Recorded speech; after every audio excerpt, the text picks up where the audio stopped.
بسم اللہ الرحمن الرحیم۔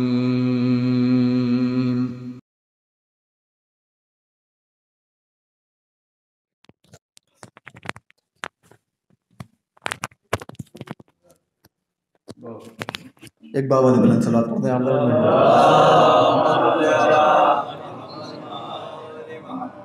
یہ محترم عرفان صاحب کہ جو بارگاہ علی محمد میں مندوب خراج عقیدت پیش فرما رہے تھے، بہت خوبصورت اشعار خوبصورت لب و لہجے کے ساتھ آپ حضرات کے درمیان پیش کر رہے تھے۔ آپ حضرات محسوس ہو رہے تھے مولا ان کو سلامت رکھیں، شاد و آباد رکھیں۔ چند مصرے ہیں اور قبلہ کو دعوت سخن دینا ہے۔ عرض کرتا ہوں کہ فطرس کی قسم جس کو نوازے میرا مولا۔ دیکھیں قبلہ اہل تشریف فرمائے کہ فطرس کی قسم جس کو نوازے میرا مولا، پھر پاؤں کبھی اس کے زمیں پر نہیں ہوتے۔ فطرس کی قسم جس کو نوازے میرا مولا، پھر پاؤں کبھی اس کے زمیں پر نہیں ہوتے۔ جبریل ملازم ہیں حسین ابن علی کے، ایسے تو رسولوں کے بھی نوکر نہیں ہوتے۔ جبریل ملازم ہیں حسین ابن علی کے، ایسے تو رسولوں کے بھی نوکر نہیں ہوتے کہ فرش پر رہ کے فرشتوں کے برابر ہونا، فرش پر رہ کے فرشتوں کے برابر ہونا میری قسمت میں تھا، عباس کا نوکر ہونا۔ توجہ فرمائیے گا، انشاءاللہ محسوس ہوں گے، تھوڑا سا بولتے رہیے تاکہ پتہ لگے کہ میں محبان آل محمد کے درمیان مصرے نظر کر رہا ہوں کہ فرش پر رہ کے فرشتوں کے برابر ہونا میری قسمت میں تھا، عباس کا نوکر ہونا۔ بس یہی سوچ کے ہم چھت پر لگاتے ہیں علم، ہاں ضروری ہے کسی ہاتھ کا سر پر ہونا۔ بس یہی سوچ کے ہم چھت پر لگاتے ہیں علم، ہاں ضروری ہے کسی ہاتھ کا سر پر ہونا۔ کہ نظر میں جب سخنے بے نظیر آتے ہیں، نظر میں جب سخنے بے نظیر آتے ہیں، میری زباں پہ انیس و دبیر آتے ہیں۔ نظر میں جب سخنے بے نظیر آتے ہیں، میری زباں پہ انیس و دبیر آتے ہیں۔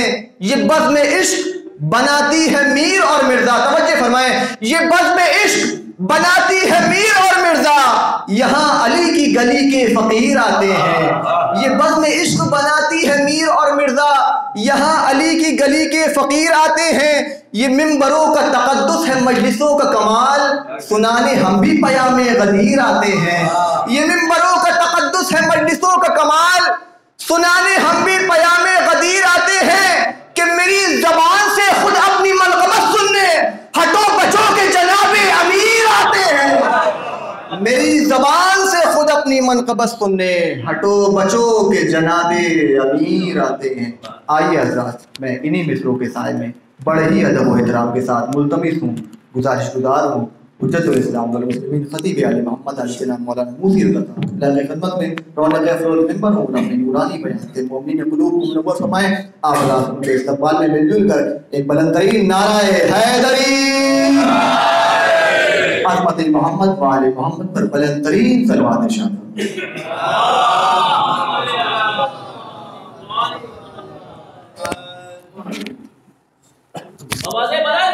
بند کرواتے ہیں۔ یہ ایک دم سر پہ ہے، پنکھا بند کروا دیں۔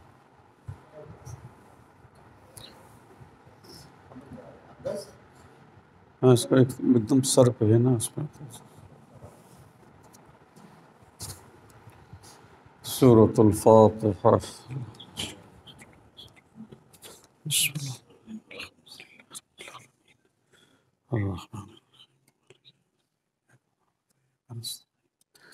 اهدنا الصراط المستقيم صراط الذين أنعمت عليهم غير المغضوب عليهم ولا الضالين۔ اب حضرات سے گزارش ہے کہ ایک بار سورہ حمد اور 3 بار سورہ توحید کی تلاوت فرمائیں۔ مرحوم انور حسین ابن قیصر حسین۔ بسم اللہ الحمد للہ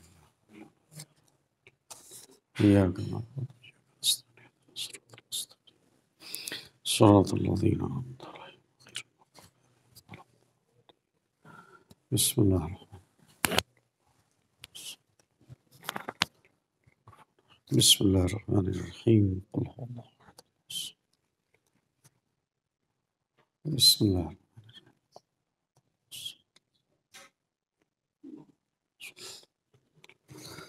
لا حول ولا قوة إلا بالله العلي العظيم. أعوذ بالله من الشيطان اللعين الرجيم. بسم الله الرحمن الرحيم. الحمد لله الذي علا في توحده بدنا في تفرده وجل في سلطانه وعظم في أركانه. الصلاة والسلام على أنبيائه ورسله سيما خاتم النبيين سيد المرسلين شفيع المذنبين طبيب قلوب الصادقين حبيب إله العالمين بالقاسم محمد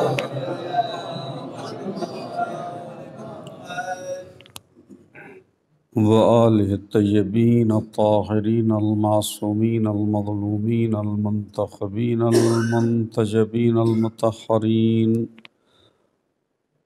الذين أذهب الله عنهم الرجس وطهرهم تطهيرا.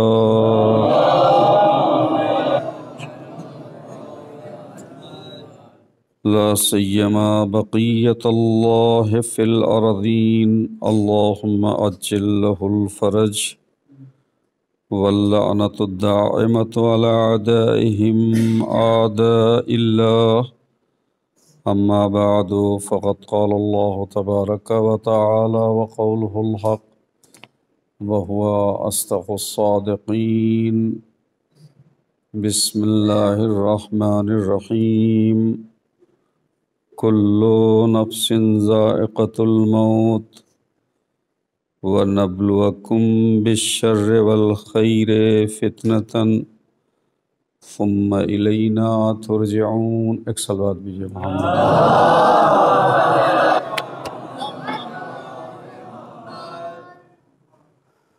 حضران محترم، ایک مرد مومن کے سائل ثواب کی مجلس ہے، اور اسی لیے میں نے اس آیت کا انتخاب کیا ہے کہ جس میں موت کے حوالے سے تذکرہ ہے. موت ایک ایسی یقینی شے ہے کہ جس کا انکار کوئی ملحد بھی نہیں کر پایا. خدا کے منکر تو ملیں گے آپ کو اس دنیا میں، اللہ کے سے انکار کرنے والے تو ملیں گے، لیکن موت سے انکار کرنے والا کوئی نہیں ملے گا. اس حد تک موت یقینی ہے کہ خود قرآن مجید نے اس کو یقین کا نام دے دیا ہے. قرآن مجید سورہ ہجر کی آیت ہے آخری، وَاعْبُدْ رَبَّكَ حَتَّى یَأْتِيَكَ الْیَقِین. اپنے پروردگار کی عبادت کرتے رہیں یہاں تک کہ موت آ جائے. تو موت ایک ایسی یقینی چیز ہے کہ خود قرآن نے اس کو یقین سے یاد کیا ہے. چنانچہ آپ اگر زیارتیں پڑھتے ہیں ماشاءاللہ، زیارت وارثہ اور دیگر زیارات، تو اس میں بھی یہ لفظ استعمال ہوا ہے موت کے لیے، حتی اتاک الیقین، یہاں تک کہ آپ حضرات کو موت آ گئی. موت کیا ہے؟ ہمیں اس کی حقیقت کو سمجھنا چاہیے. کبھی کبھی لفظ موت سن کر ہم گھبرا جاتے ہیں، پریشان ہو جاتے ہیں، اور خصوصاً ہماری جو بزرگ خواتین ہوتی ہیں وہ تو موت کا نام ہی سنتے ہی جو ڈر جاتی ہیں.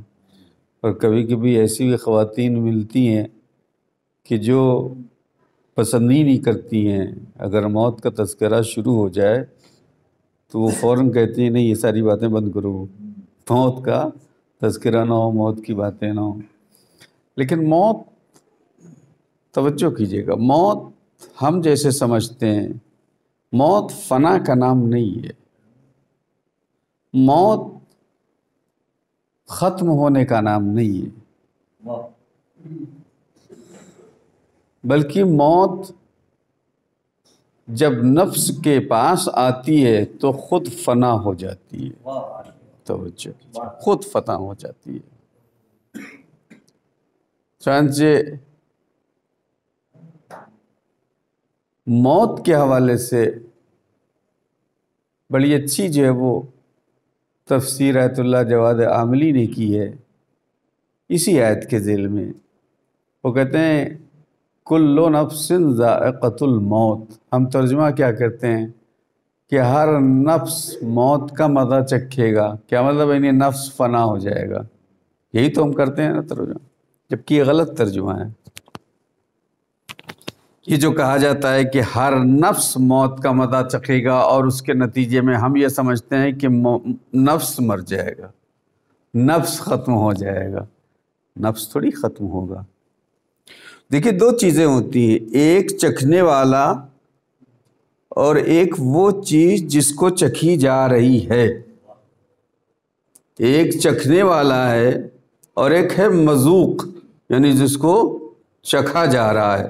آپ کوئی بھی چیز، آپ مٹھائی لیتے ہیں، چکھتے ہیں، کھاتے ہیں، پھل لیتے ہیں، چکھتے ہیں، کھاتے ہیں، کچھ بھی۔ تو یہاں فنا اور ختم کس کے لیے ہے؟ چکھنے والے کے لیے ہے یا مذوق جس کو چکھا جا رہا ہے اس کے لیے ہے؟ توجہ کیجئے گا، بھئی آپ جو چیز چکھ رہے ہیں فنا وہ ہو رہی ہے، چکھنے والے آپ ہیں، فنا آپ نہیں ہو رہے ہیں۔ جو چیز چکھی جا رہی ہے وہ فنا ہو رہی، وہ ختم ہو رہی ہے۔ یہاں قرآن مجید کیا کہہ رہا ہے؟ کلو نفس ذائقۃ الموت، ہر نفس موت کا مزہ چکھے گا، یعنی چکھنے والا اگر کوئی ہے تو وہ نفس ہے، اور جس کو چکھا جا رہا ہے وہ موت ہے۔ تو فنا موت ہوتی ہے، نفس نہیں ہوتا ہے، نفس تو زندہ رہتا ہے، بس فرق یہ ہے کہ اس دنیا سے اس دنیا میں منتقل ہو جاتا ہے۔ ایک سلوات بھی ہے محمد۔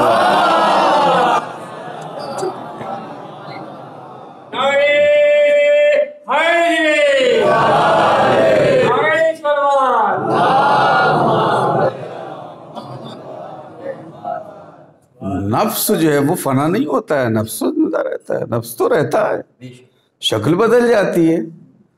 دنیا میں جو ہے وہ اس کے زندہ رہنے کی ایک شکل ہوتی ہے، ظاہر سی بات ہے ہر دنیا کا اپنا الگ الگ جو ہے وہ ایک کانسیپٹ ہے، اپنی الگ الگ ایک پہچان ہے۔ جب یہ نفس شکم مادر میں تھا تو اس کی کچھ اور پہچان تھی، یہ نفس جب شکم مادر سے یہاں آیا، بلکہ شکم مادر سے پہلے عالم ارواح میں تھا تو اس کی اور پہچان تھی، وہ اس دنیا کی صورت میں تھا۔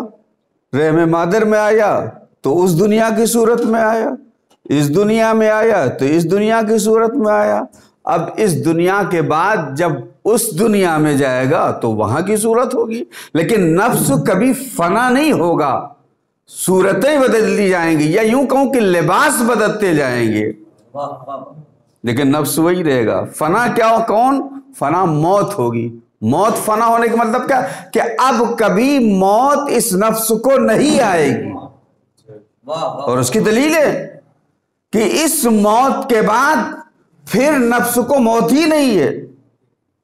اب وہ جہاں بھی رہے نفس، چاہے برزخ کی دنیا میں وادی السلام میں رہے، وادی برہوت میں رہے، یا اس برزخ کی دنیا کے بعد چاہے وہ جنت میں رہے چاہے وہ جہنم میں رہے، لیکن نفس کو فنا نہیں ہے۔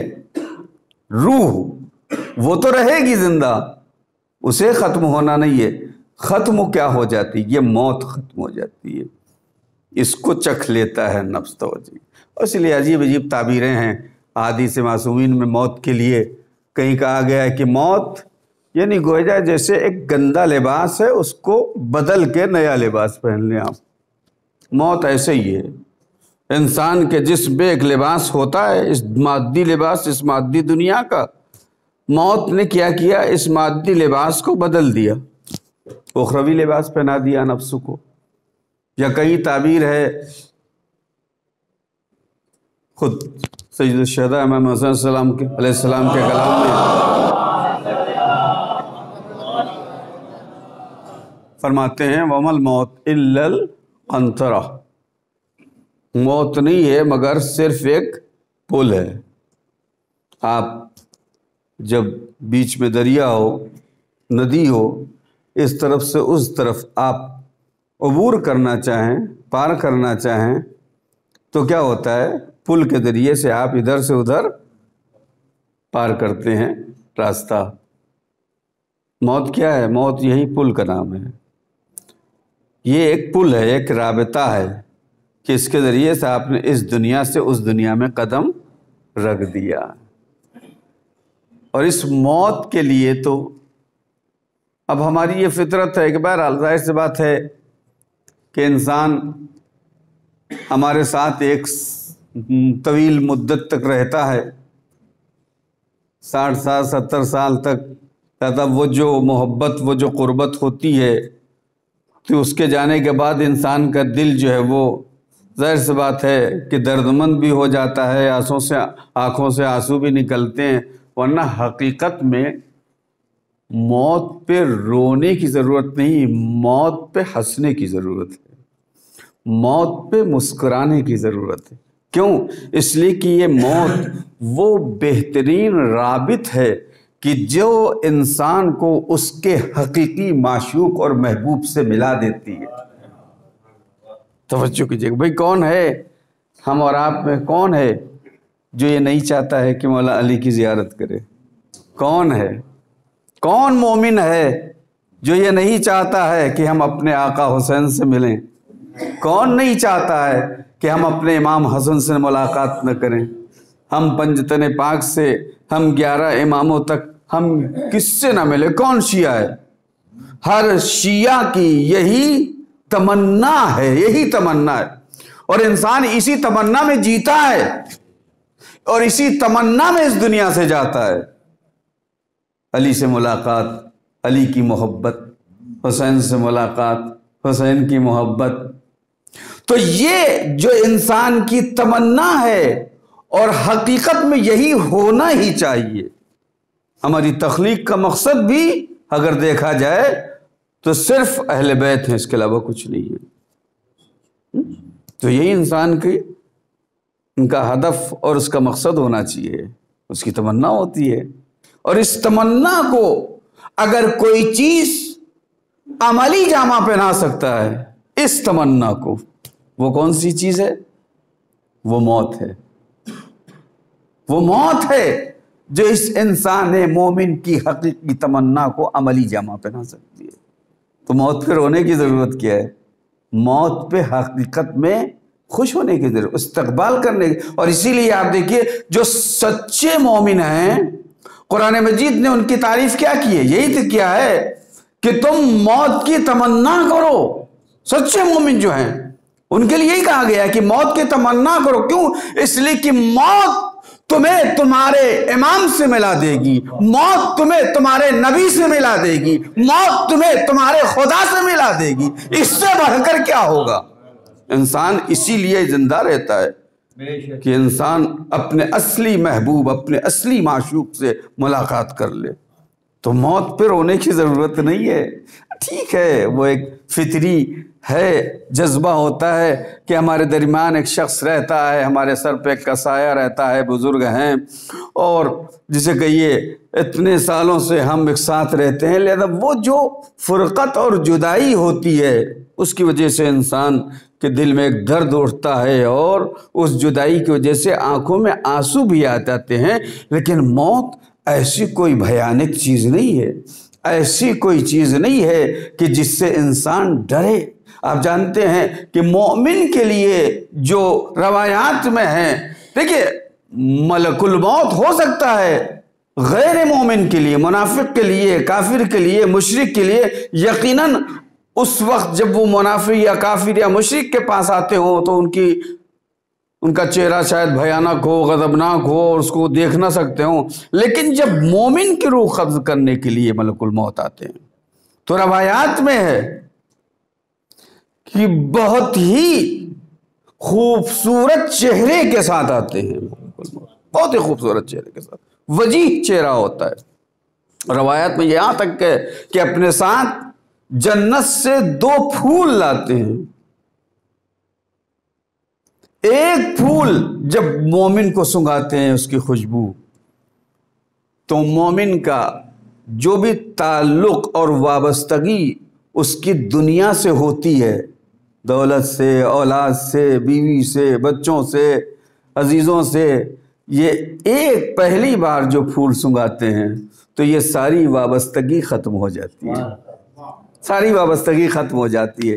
اب اسے کوئی پرواہ نہیں ہوتی ہے کہ اولاد رو رہی ہے، روتی رہے، بیوی رو رہی ہے، روتی رہے، اعزا پریشان ہے، پریشان ہوتے ہیں، ساری وابستگی اس کی ختم کر دیتے ہیں ملک الموت، اور صرف اس کا تعلق آخرت سے ہو جاتا ہے۔ اور اس کے بعد دوسرا پھول جو ہے جب وہ سنگھاتے ہیں تو اس کی روح ایسے ہی جسم سے نکلتی ہے جیسے پھول سے خوشبو نکل جائے، جیسے پھول سے خوشبو۔ تو مومن کے لیے ملک الموت کوئی بھیانک نہیں ہے، مومن کے لیے ملک الموت کوئی ڈراؤنی چیز نہیں، بلکہ مومن کے لیے ملک الموت ایک بہت ہی خوبصورت اور وجیح چہرے کے ساتھ، اور مومن کی روح بھی جو قبض ہوتی ہے، ملک الموت کہتے ہیں گھبرا نہیں، اے مومن گھبرا نہیں، بلکہ میں تیری روح کو بہت ہی نرمی کے ساتھ جو ہے وہ تیرے جسم سے نکالوں گا، گھبرا نہیں۔ یہ آپ سنتے رہتے ہیں کہ موت جب آتی ہے، روح جب سے نکلتی ہے تو جسم بہت تکلیف ہوتی ہے، بہت تکلیف ہوتی ہے۔ دیکھیے یہ اپنی جگہ پر ہے، تکلیف ہونا اپنی جگہ پر ہے۔ ظاہر سی بات ہے کہ روح اور جسم میں جو 70 یا 80 سال یا 50 سال تک جو وہ تعلق رہا ہے، جو وہ تعلق جب ٹوٹے گا تو ظاہر سی بات ہے دونوں ایک ساتھ رہے ہیں 40 سال، 50 سال، 60 سال، 70 سال تک، تو جب یہ تعلق ٹوٹے گا، جب یہ وابستگی اور رابطہ ختم ہوگا تو تکلیف ہوگی جسم کو، اس میں کوئی شک نہیں۔ بھئی ہمارے یہاں آپ دیکھیے ظاہر میں ہم کسی کے ساتھ کسی سے دوستی کریں، 20 سال تک ہماری دوستی برقرار رہے اور پھر ہمارا دوست چلا جائے تو تکلیف ہوتی ہے نہیں ہوتی ہے؟ تو اسی طرح سے روح اور جسم میں جو یہ رابطہ ہے 20 سال، 50 سال، 70 سال، 80 سال، 90 سال، یہ جو رابطہ ہے جب یہ رابطہ ختم ہوگا تو جسم کو اس کے جدا ہونے کی تکلیف تو ہوگی، توجہ کیجئے گا، تکلیف تو ہوگی، اور اسی تکلیف کو کہا جاتا ہے کہ جسم گویا ٹوٹنے لگتا ہے، روح نکل جائے گی تو جسم جو ہے وہ ٹوٹنے لگتا ہے، اس کو تکلیف ہوتی ہے۔ لیکن مومن جو ہے خداوند عالم نے اس کو جو محبت اہل بیت کا تحفہ دیا ہے، اس محبت اہل بیت کے تحفے نے اس تکلیف کے احساس کو ختم کر دیا۔ ایک صلوات دیجئے محمد۔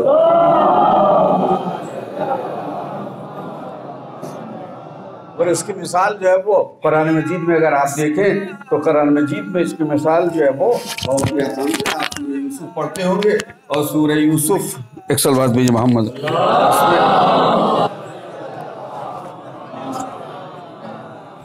سورہ یوسف آپ پڑھتے رہتے ہیں انشاءاللہ ضرور، قرآن مجید کی تلاوت تو کرتے ہی ہوں گے، اور اگر سال بھر نہیں تو 1 مہینے تو ضروری کرتے ہوں گے ماہ مبارک رمضان میں انشاءاللہ۔ جبکہ قرآن مجید صرف ماہ مبارک رمضان کے لیے نہیں اترا ہے، ماہ مبارک رمضان میں اس کا نزول ہوا ہے، لیکن صرف ماہ مبارک رمضان کے لیے نہیں، ماہ مبارک رمضان میں نزول ہوا ہے، صرف مبارک مہینے کے لیے نہیں کہ بس اسی مہینے میں پڑھا جائے، اور اس کے علاوہ اس کو جزدان میں رکھ کے جو ہے وہ بہت سی اونچی الماری پر جو ہے اونچی جگہ پر رکھ دیا جائے کہ جہاں پہ ہاتھ بھی نہ پہنچ پائے۔ دیکھیے ہمارے ساتھ بھی قرآن مجید کے ساتھ جو ہمارا رابطہ ہے، جو ہمارا رویہ ہے، وہ ایک علی کے چاہنے والا جیسا رویہ ہونا چاہیے ویسا رویہ نہیں ہے۔ توجہ کیجیے، قرآن مجید ہمارے یہاں جو ہے وہ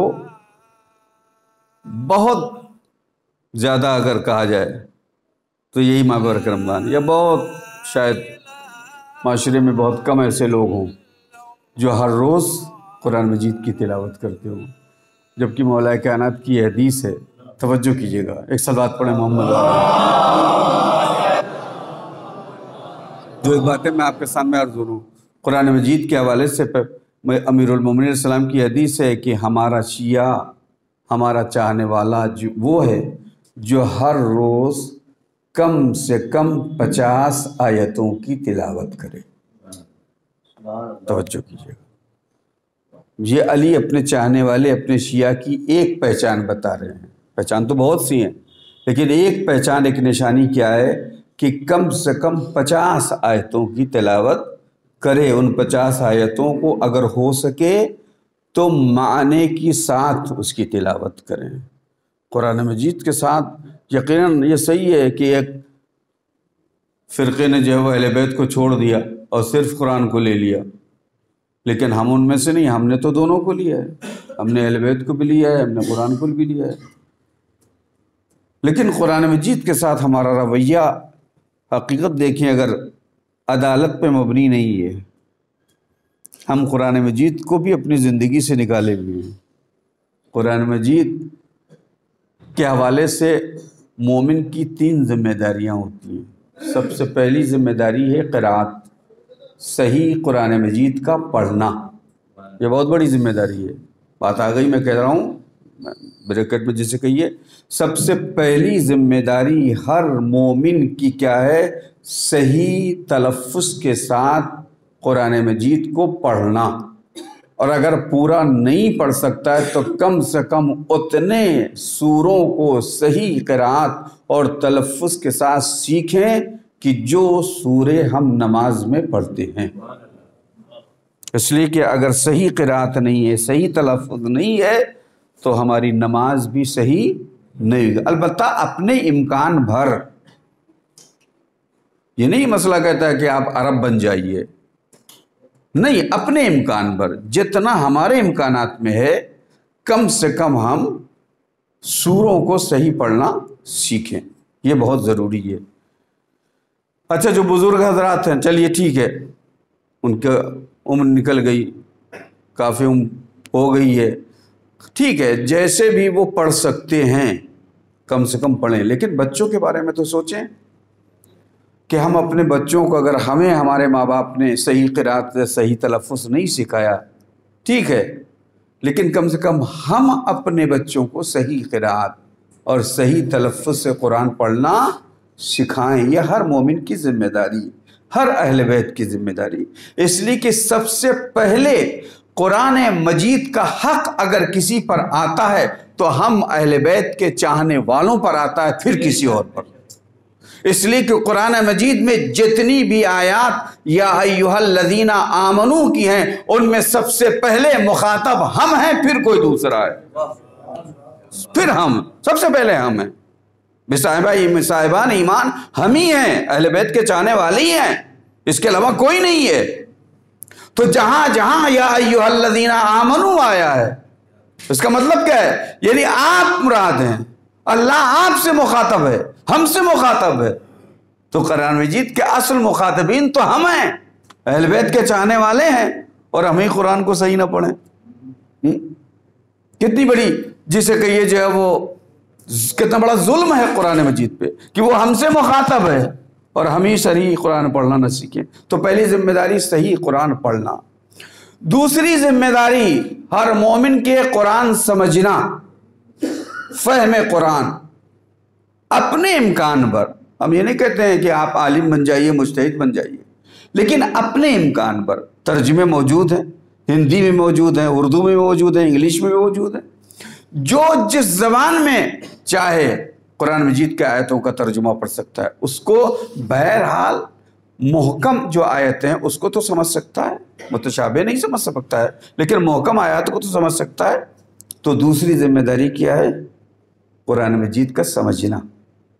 ہم قرآن پڑھتے ہیں لیکن قرآن مجید کو سمجھتے نہیں ہیں، اس لیے کہ اگر ہم سمجھتے ہوتے تو ہماری زندگی میں قرآن مجید عملی ہوتا.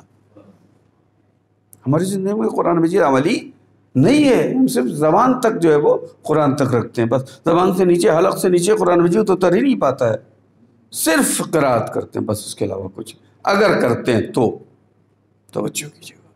اور تیسری ذمہ داری کیا ہے؟ تیسری ذمہ داری یہی ہے کہ جب قرآن سمجھیں گے تو اس پہ عمل بھی کریں گے. تمسک، یہ جو پیغمبر اسلام نے وہ مشہور حدیث جو آپ سنتے ہیں، ما ان تمسکتم، کہ جب تک تم میرے بعد ان دونوں چیزوں سے متمسک رہو گے. تمسک کا مطلب کیا ہے؟ تمسک کا مطلب صرف پڑھ لینا تھوڑی ہے. تمسک کا مطلب چند آیتوں یا چند سوروں کو رٹ لینا تھوڑی ہے. تمسک کا مطلب ہے یعنی اس پہ عمل کرنا. توجہ کیجیے، اس پہ عمل کرنا. جب تک ہم قرآن مجید یا اہل بیت کی سیرت کو اپنی زندگی میں نہیں عملاً اپنائیں گے، اس وقت تک تمسک صادق ہی نہیں آئے گا. تمسک کہا ہی نہیں جا سکتا ہے کہ تم نے اس سے تمسک کیا ہے. تمسک کا مطلب ہے یعنی آپ عمل کریں. اگر قرآن مجید کہہ رہا ہے کہ اقیموا الصلاۃ، نماز پڑھو، اور ہم نماز نہیں پڑھیں تو یہ آیتیں ہم تلاوت کرتے رہیں، اقیموا الصلاۃ اقیموا الصلاۃ، اس کا کیا فائدہ؟ ایک بے نمازی اگر اقیموا الصلاۃ آیت کی تلاوت کرے تو یہ تلاوت خود اس کے چہرے پہ مار دی جائے گی. کیوں؟ اس لیے کہ تو کہہ تو رہا ہے اقیموا الصلاۃ، لیکن خود نہیں پڑھتا ہے. ایک خاتون حجاب کی آیت کو پڑھے لیکن حجاب پہ عمل نہ کرے، یہ آیت خود اس کے منہ پہ مار دی جائے گی. اسی طرح سارے احکام ہیں قرآن مجید کے کہ ہم تلاوت تو کریں لیکن اس پہ عمل نہ کریں. قرآن مجید کہا ہے کہ رشوت لینا حرام ہے. ہم قرآن مجید کی آیت بھی پڑھیں کہ رشوت کو حرام کر رہا ہے، لیکن ہم رشوت لیتے رہیں تو کیا ہوگا؟ قرآن مجید ہمارے منہ پہ جو ہے وہ ہمیں مار دیا جائے گا.